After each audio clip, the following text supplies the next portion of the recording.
नमस्कार दोस्तों, स्वागत है आप सभी का आपके अपने यूट्यूब चैनल और नेक्स्ट एग्जाम में। तो गाइस, आज है 26 जुलाई और जहां हम देखेंगे 26 जुलाई के महत्वपूर्ण करंट अफेयर। लगभग 4-5 दिनों के बाद हम इस वीडियो को कंटिन्यू कर रहे हैं, लेकिन आज के बाद मैं कोशिश करूंगा कि इस वीडियो को हम कंटिन्यू रखें। तो आज का हमारा पहला प्रश्न है कि रूस का साइबर बैंक भारत में आईटी यूनिट कहाँ स्थापित करेगा। Okay, this is not very much important question, लेकिन आपको इतना पता होना चाहिए जो इसके साथ के लल्लन टॉप क्वेश्चन है वो आपको याद रहनी चाहिए। तो आईटी यूनिट कहाँ से स्टार्ट करेगा? बेंगलुरु के अंदर। ये रोजगार और नवाचार के लिए बढ़ावा देने के लिए इस आईटी यूनिट को यहाँ पे स्थापित करेगा। ये एक तरह का स्टार जो आपका सेवर बैंक है, एक तरह का सेविंग बैंक है, और इसकी स्थापना 1841 के अंदर हुई थी निकोलाई फर्स्ट के द्वारा। अब हम पढ़ेंगे हमारा आरबीआई के बारे में। आरबीआई का एक्ट जो आया था वो 1934 में एक्ट आया था, और इस एक्ट का नाम था यंग हिल्टन आयोग। इसे शाही आयोग के नाम से भी जाना जाता है।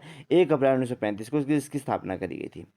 स्थापना के समय मुख्यालय इसका कोलकाता था, लेकिन वर्तमान में इसका आपका मुख्यालय मुंबई के अंदर स्थित है। इसका जो नेशनलाइजेशन है वो 1 जनवरी 1949 को नेशनलाइजेशन करा गया था। ओके जी, फर्स्ट राष्ट्रीय स्वीकृत बैंक था ये। सबसे पहले किसी को नेशनलाइज करा गया था वो इसी बैंक को करा गया था। इसके फर्स्ट गवर्नर थे ऑसबॉर्न स्मिथ, और वर्तमान में इसके जो गवर्नर हैं वो हैं शक्तिकांत दास। याद रखें। अगला प्रश्न, आईआईटी मद्रास ने अपना कैंपस तंजानिया में स्टार्ट करा। भारत की शीर्ष मूल्यवान कंपनी, सबसे पहले आपकी रिलायंस कंपनी, फिर सेकंड पे आपकी HDFC company. Bank of Madras, bank of Mumbai और बैंक ऑफ कोलकाता को मिला के 1921 में इंपीरियल बैंक ऑफ इंडिया का निर्माण करा गया। उसके बाद इस इंपीरियल बैंक ऑफ इंडिया को 1955 में जाके आपका स्टेट बैंक ऑफ इंडिया के नाम से इसको जाना गया। बहुत ही महत्वपूर्ण प्रश्न है ये। 1969 में 4 बैंकों का राष्ट्रीयकरण हुआ था, ये भी बहुत अच्छा क्वेश्चन है। और 1980 में 6 बैंकों का राष्ट्रीयकरण हुआ था। कुल राष्ट्रीयकृत स्वीकृत बैंक इस टाइम 20 हैं। अब इनका भी मर्जर हो चुका है, अब शायद 12 या 14 बैंक ही आपके रह चुके हैं। अगला प्रश्न, क्यूएस वर्ल्ड रैंकिंग 2024 के अनुसार छात्रों के लिए सर्वश्रेष्ठ शहर कौन सा है? तो सबसे पहले आपका लंदन शहर, फिर टोक्यो। इंग्लैंड ने इसे जारी किया है। भारत का कोई भी टॉप 100 में कोई भी आपका शहर शामिल इसमें नहीं है। भारत में 118 नंबर पे मुंबई है, और मुंबई भारत में नंबर 1 पे है। ओके, और पूरे वर्ल्ड में मुंबई का रैंक 118 है। अगला प्रश्न अगर हम देखें, हेनले पासपोर्ट में भारत का जो रैंक है वो 80 है, और पहले स्थान पे आपका सिंगापुर। 126 रैंक है आपका विश्व शांति सूचकांक के अंदर, और खुशहाली सूचकांक के अंदर भी भारत का 126वां रैंक है। वर्ल्ड प्रेस फ्रीडम इंडेक्स में 161 रैंक है भारत का। लॉजिस्टिक परफॉर्मेंस इंडेक्स में भारत का रैंक 38 है। इंग्लिश चैनल जो कि इंग्लैंड को फ्रांस के साथ साथ जोड़ती है, इसको फर्स्ट भारतीय जिसने इसको तैर के पार किया वो है आपकी मिहिर सेन, और फर्स्ट भारतीय महिला जिसने इसको तैर के पार किया वो है Aarti Shah. Operation golden orb king Charles तृतीय के राज्याभिषेक के दौरान इसको स्टार्ट करा गया था। तीसरा प्रश्न आज का हमारा, एशियाई सर्फिंग चैंपियनशिप 2023 में भारतीय टीम ने पहली बार कौन सा पदक जीता? सर्फिंग होती है आपकी पानी में खेले जाने वाले खेल। भारत ने पहली बार इसमें कांस्य पदक जीता। इसमें भारत में पहली बार शामिल हुआ, और मालदीव में इसको करवाया गया। कुल मिलाकर 18 देशों ने इसमें अपना पार्टिसिपेशन दर्ज करवाया था। जापान ने इसमें गोल्ड मेडल जीता, मालदीव ने सिल्वर, और भारत ने कांस्य पदक इसमें जीता। पहली बार जीता भारत ने। वर्ल्ड सर्फिंग लीग अगस्त 2023 में महाबलीपुरम तमिलनाडु के अंदर होगी। मलेशिया मास्टर विजेता कौन रहा? एच प्रणय। मलेशियाई मास्टर बैडमिंटन का टूर्नामेंट है, इसमें रहे। ओरियलेंस ओपन में प्रियंशु रजावत ने इसको जीता। कनाडा ओपन में लक्ष्य सेन ने अपने नाम कराया। इंडोनेशिया ओपन, स्विस ओपन और कोरियन ओपन में सात्विक और चिराग की जो जोड़ी है, इन दोनों ने वहाँ पे जाके पदक जीते। यूनिक्स सनराइज ने पुरुष में जीता आपका कुनलानुवत, और महिलाओं में जीता एनसी अंक के द्वारा। याद रखें, यूनिक्स सनराइज बहुत बड़ी कंपनी है यूनिक्स। 8 डिग्री चैनल लक्षद्वीप को मालदीव के साथ अलग करता है। 9 डिग्री चैनल मालदीव को मिनिकॉय के साथ अलग करता है।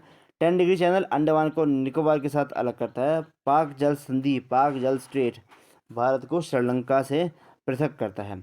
6 डिग्री चैनल है आपका इंडोनेशिया को इंदिरा पॉइंट से अलग करता है। बहुत महत्वपूर्ण है, इनको याद जरूर रखें। अगला प्रश्न, हाल ही में दिवंगत टोनी वेगेट का संबंध किस देश से है? तो ये गायक हैं, यूएसए के हैं, 96 पुरस्कार के हैं। 20 से अधिक इनको ग्रैमी पुरस्कार मिल चुके हैं। ग्रैमी पुरस्कार संगीत के क्षेत्र में दिए जाने वाला सबसे बड़ा पुरस्कार माना जाता है, और 20 से ज़्यादा दिए हैं तभी इनका इम्पोर्टेंट बन जाता है। ग्रैमी अवार्ड जीतने वाले तीन बार जीतने वाले भारतीय एकमात्र भारतीय कौन है? रिकी केज, ये भी याद रखें। कनकरेले ये मोहिनीअट्टम केरला मोहिनीअट्टम के बहुत बड़े मतलब नर्तक थे। बालकृष्ण दोस्ती इनको हाल ही में पद्म विभूषण दिया गया। वास्तुकला से क्षेत्र से ये जुड़े हुए थे। दिलीप महालनोबिस जिनको ORS का जिन्होंने निर्माण करा था, इनको भी अभी पद्म विभूषण से नवाजा गया। शायद इनकी भी डेथ भी होगी। नीलमणि फुकन इनको 56वां ज्ञानपीठ पुरस्कार दिया गया, इनकी भी शायद अभी डेथ हुई। और 57वां ज्ञानपीठ पुरस्कार दामोदर मौजा को दिया गया, याद रखें। ग्रैमी पुरस्कार जीतने वाले पहले भारतीय कौन थे? रविशंकर 1968 में बेस्ट मीट्स एल्बम के लिए। अगला प्रश्न, हाल ही में भारत की फर्स्ट कैनबिस मेडिसिन परियोजना कहाँ पर प्रारंभ करी गई? कैनबिस भांग वाली, ओके, भांग भी कहते हैं इसको, मारिजुआना भी कहते हैं, THC भी कहते हैं, लीगल कर लिया इनको, दवाइयों में यूज़ होगा और न्यूरोपैथी के लिए काफ़ी ज़्यादा यूज़ होता है। तो कहाँ पे इसका प्रारंभ कर गया? जम्मू एंड कश्मीर के अंदर। अगला प्रश्न देखें, जिला सुशासन सूचकांक में जम्मू कश्मीर को शीर्ष स्थान प्राप्त हुआ। लेवेंडर फेस्टिवल जम्मू कश्मीर में मनाया जाता है, इसे बैंगनी क्रांति भी कहा जाता है। अगला प्रश्न, दाचिंगम राष्ट्रीय उद्यान जिसपे हंगुल हिरण पाया जाता है, ये भी जम्मू एंड कश्मीर के अंदर है। जम्मू एंड कश्मीर से लद्दाख को अलग 31 अक्टूबर 2019 को अलग कर दिया गया, जहाँ आपका 370 हटा के। अगला देखें, G20 पर्यटक समूह की जो थर्ड बैठक थी वो जम्मू एंड कश्मीर में हुई। जम्मू कश्मीर में फर्स्ट अंतरिम सरकार 1948 में बैठी गई। प्रधानमंत्री ने घोषणा की कि आपका शेख अब्दुल्ला यहाँ के रहेंगे। जम्मू कश्मीर का इतिहास हमें कहाँ मिलता है? तो एक राज तरंगिणी पुस्तक है जिसको कल्हण के द्वारा लिखा गया है, उसमें इनका पूरे के पूरा उल्लेख मिलता है। छठा प्रश्न आज का, प्रतिवर्ष राष्ट्रीय आयकर दिवस कब मनाया जाता है? तो 24 जुलाई को मनाया जाता है। 2010 से इसको लगातार मनाया जा रहा है। आयोजक वित्त मंत्री जिन्होंने इस बार नई दिल्ली में इसका शुभारंभ करा। 24 जुलाई 1860 को जेम्स विल्सन ने पहली बार आयकर पेश किया था, याद रखें, क्वेश्चन इंपॉर्टेंट है। बजट में इनकम टैक्स स्लैब कितनी है? पहले 6 थी, अब इसको घटा के 5 कर दिया गया है। 3 लाख तक की राशि तक मुक्त कर है, पहले 2.5 लाख थी, ओके। GST 101वां संविधान संशोधन के द्वारा इसको लागू करा गया। 1 जुलाई 2017 से इसको लागू करा गया और विजय केरकर समिति ने इसको लागू करा। संपत्ति सूची पर कर ये एक प्रकार का अप्रत्यक्ष कर है। आयकर एवं निगम कर, ओके, ये भी एक तरह का आपका प्रत्यक्ष कर माना जाता है, डायरेक्ट टैक्स माना जाता है, इनकम टैक्स वगैरह भी, कॉर्पोरेट टैक्स और इनकम टैक्स। वर्तमान में 1961 का आयकर लागू है। 7वां प्रश्न आज का, हाल ही में गुजरात उच्च न्यायालय के मुख्य न्यायाधीश के रूप में नियुक्त देश की पहली एकमात्र मुख्य न्यायाधीश कौन है? तो सुनीता अग्रवाल इस टाइम इकलौती किसी हाई कोर्ट की महिला हैं जो कि मुख्य न्यायाधीश हैं। सुनीता अग्रवाल हैं, 29 नंबर की है बनी। शपथ इनको राज्यपाल के द्वारा मतलब करवाई गई और राज्यपाल है आचार्य देवव्रत। गुजरात की सेकंड महिला मुख्य न्यायाधीश और इससे पहले फर्स्ट कौन थी? सोनिया गोकोनी, ओके जी। अगला प्रश्न है, भारत में वर्तमान में कुल कितने न्यायाधीश हैं? वर्तमान के मुख्य न्यायाधीश कितने हैं? तो कौन है? तो DY चंद्रचूड़, ये 50वें नंबर के मुख्य न्यायाधीश हैं। मुख्य न्यायाधीश की शपथ कौन दिलवाता है? तो राष्ट्रपति। सुप्रीम कोर्ट में भारत की पहली महिला न्यायाधीश कौन है? तो फातिमा बीबी। अभी तक कोई भी भारत की पहली मुख्य न्यायाधीश मतलब चीफ जस्टिस ऑफ इंडिया कोई भी फीमेल नहीं बनी है। पहली न्यायाधीश कौन थी? तो अन्ना चांडी, केरला हाई कोर्ट में ये बनी थी। अच्छा, और पहली मुख्य न्यायाधीश हाई कोर्ट के अंदर ये लीला सेठ हिमाचल प्रदेश के अंदर बनी थी, इंपॉर्टेंट है, याद रखें। हिमा कोहली तेलंगाना की पहली महिला मुख्य न्यायाधीश हैं। आशीष जितेंद्र देसाई ये केरला हाई कोर्ट के मुख्य न्यायाधीश हैं। आलोक अर्घे तेलंगाना हाई कोर्ट के मुख्य न्यायाधीश हैं। 8वां प्रश्न, मुख्यमंत्री खेत सुरक्षा योजना कहाँ शुरू हुई? तो उत्तर प्रदेश के अंदर मुख्यमंत्री खेत सुरक्षा योजना को स्टार्ट करा गया। ये 100 बार का यानी कि 12 वोट का झटका लगेगा जब भी कोई जानवर, जंगली जानवर या फिर कुछ इनको खराब करने की कोशिश करेगा। जानवर के से सुरक्षा के लिए इसको लगाया गया।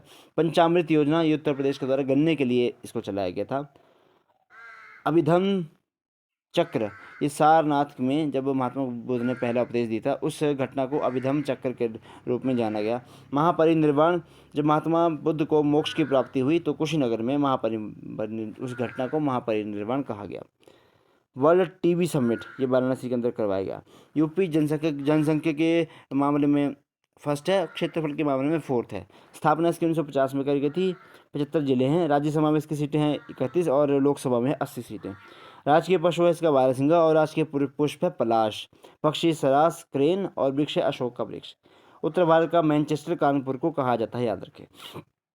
मिशन शक्ति स्कूटर योजना उड़ीसा के सीएम नवीन पटनायक के द्वारा इसको स्टार्ट करा गया। स्कूटर के लिए ब्याज मुक्त लोन, लाभार्थी को 1 लाख रुपये इसमें प्रदान करवाए जाएंगे।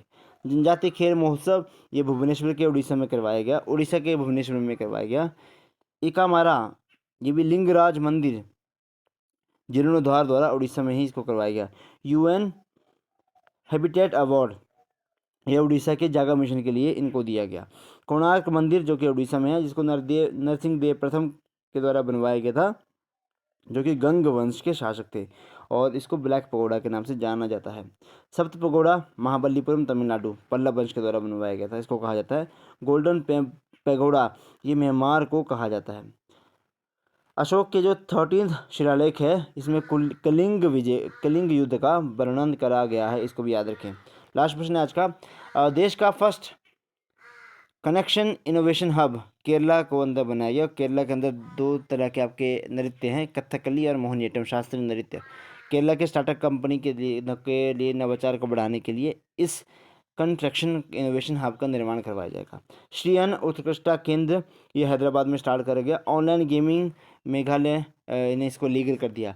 के फोन ये खुद का इनका OTT प्लेटफॉर्म है केरला वालों का।